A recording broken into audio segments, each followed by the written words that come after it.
নমস্কার বন্ধুরা, বানিস food passion চ্যানেলে আবার একটা নতুন পর্বে তোমাদের সবাইকে স্বাগত জানাচ্ছি।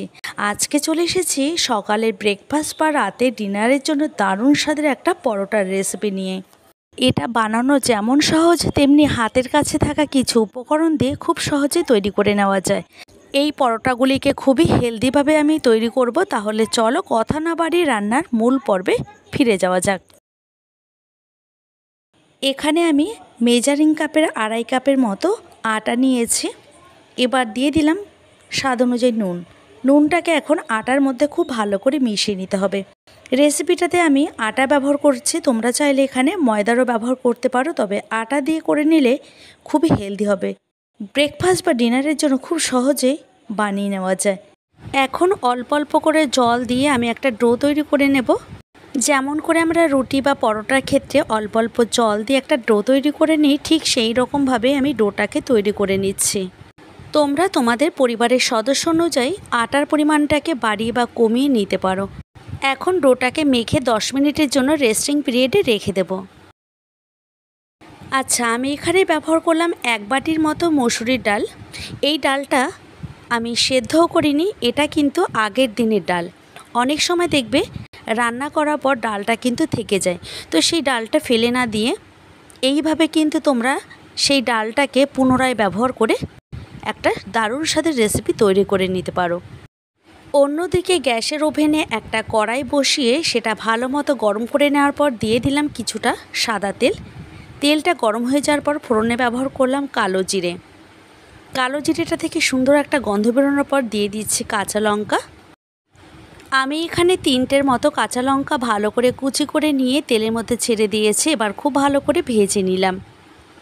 এরপর আমি এর মধ্যে দিয়ে দিচ্ছি পেঁয়াজ কুচি। একটা বড় সাইজের পেঁয়াজ আমি ব্যবহার করেছি। এখন পেঁয়াজটাকে খুব ভালো করে ভেজে নিতে হবে। গ্যাসের ফ্লেমটাকে একদম লোতে রেখে এখন ভেজে নেব। তার আগে কিছু মশলা আমি এর মধ্যে অ্যাড করছি, যেমন দিয়ে দিলাম হলুদ গুঁড়ো, এরপর দিয়ে দিলাম জিরের গুঁড়ো। এখন এই উপকরণটাকে খুব ভালো করে ভেজে নিতে হবে। এইভাবে যদি কখনো এর আগে পরোটা না তৈরি করে থাকো, তাহলে একবার অন্তত হলেও ট্রাই করে দেখতে পারো। আশা করি তোমাদের সকলের ভীষণ পছন্দ হবে। এরপর আমি এর মধ্যে কিছুটা পরিমাণে ধনেপাতা কুচি ছড়িয়ে এর মধ্যে খুব ভালো করে মিশিয়ে নিচ্ছি। এরপর আমি এর মধ্যে অ্যাড করব সেই ডালটা, যেটা আমি আগে থেকে রেডি করে রেখেছি। যদি আমার এই ভিডিওগুলি তোমাদের ভালো লেগে থাকে, তাহলে অবশ্যই ভিডিওটিকে স্কিপ না করে পুরো ভিডিওটি দেখার অনুরোধ রইল। এখন ডালটাকে আমি খুব ভালো করে নেড়ে চেড়ে নেব যতক্ষণ না শুকিয়ে আসছে। এই ডালটাকে আমি পুরোটাই টানিয়ে নেব, মানে পুরোটাই শুকনো করে নেব। তার জন্য গ্যাসের ফ্লেমটাকে আমি মিডিয়ামে রেখে খুব ভালো করে টানিয়ে নিচ্ছি। দেখতেই পাচ্ছ ডালের ভেতরে যে জল ছিল সমস্তটা কিন্তু টেনে গেছে।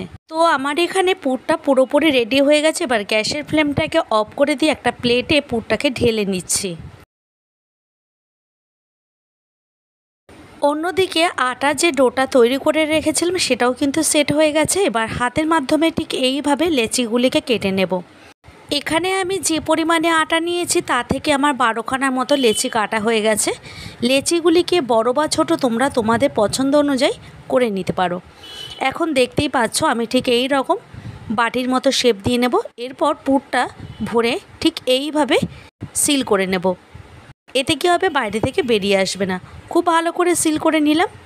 আমরা যেই রকম করে আলুর পরোটা তৈরি করি ঠিক সেই রকমভাবে একই রকম পদ্ধতি অনুসারে এইটাকেও তৈরি করে নিতে হবে।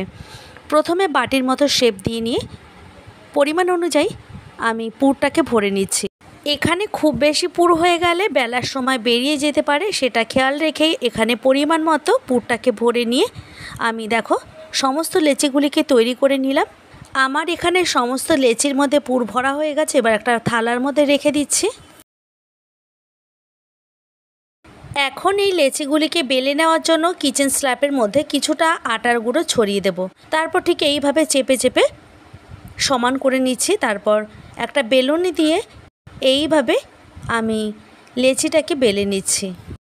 ডালের এই পরোটাগুলি খেতে এতটাই সুস্বাদু লাগে, কোনো রকম তরকারি করার ঝামেলা ছাড়াই যে কেউ খুব সহজেই তৈরি করে নিতে পারবে। এটা সসের সাথে পরিবেশন করা যাবে। তো একই রকমভাবে সবকটা আমি লেচি বেলে নিচ্ছি। অনেক সময় দেখবে ডালটা অনেকটাই বেঁচে যায়, তখন সেই ডালগুলিকে ফেলে না দিয়ে এইভাবে ভালো করে টানে নিয়ে তোমরা কিন্তু খুব সহজে পরোটা তৈরি করে নিতে পারবে। আমি এখানে পরোটাগুলিকে গোল করার চেষ্টা করছি, তো আমার বেলে না হয়ে গেছে। এবার গ্যাসের উপরে একটা চাটু বসিয়ে দিয়েছি। চাটুটাকে খুব ভালো মতো গরম করে নেওয়ার পর এইবার আমি আটার লেচিটাকে দিয়ে তারপর খুব ভালো করে এপিট আর ওপিট করে সেঁকে নেব। এটা বলার অপেক্ষা থাকে না, তোমরা সবাই পারো। আমি এখানে খুবই কম তেল দিয়ে পরোটাগুলিকে তৈরি করে নিচ্ছি। তোমরা এখানে চাইলে বেশি তেলেরও ব্যবহার করতে পারো, তবে এটা আমি আজকে তরকারির সাথে সার্ভ করব, তাই খুবই কম তেল দিয়ে পরোটাগুলিকে ভেজে নিচ্ছি। আর এপাশ আর ওপাশ করে 2 থেকে 3 মিনিটের মতো খুব ভালো করে ভেজে নিচ্ছি। একই রকমভাবে বাকি লেচিগুলিকেও ভেজে নিচ্ছি। ভিডিওটি কেমন লাগলো অবশ্যই কমেন্টের মাধ্যমে জানাতে পারো, আর ভালো লাগলে প্রচুর লাইক এবং শেয়ার করার অনুরোধ রইল। আবারও দেখা হবে অন্য কোনো ভিডিওতে, অন্য কোনো দিন এবং অন্য কোনো সময়। তোমরা সবাই ভালো থেকো, সুস্থ থেকো। আজকের ভিডিওটা আমি এখানেই শেষ করছি। আমার নতুন এবং পুরনো বন্ধুদেরকে জানাই অসংখ্য ধন্যবাদ এইভাবে প্রতি মুহূর্তে আমার পাশে থাকার জন্য।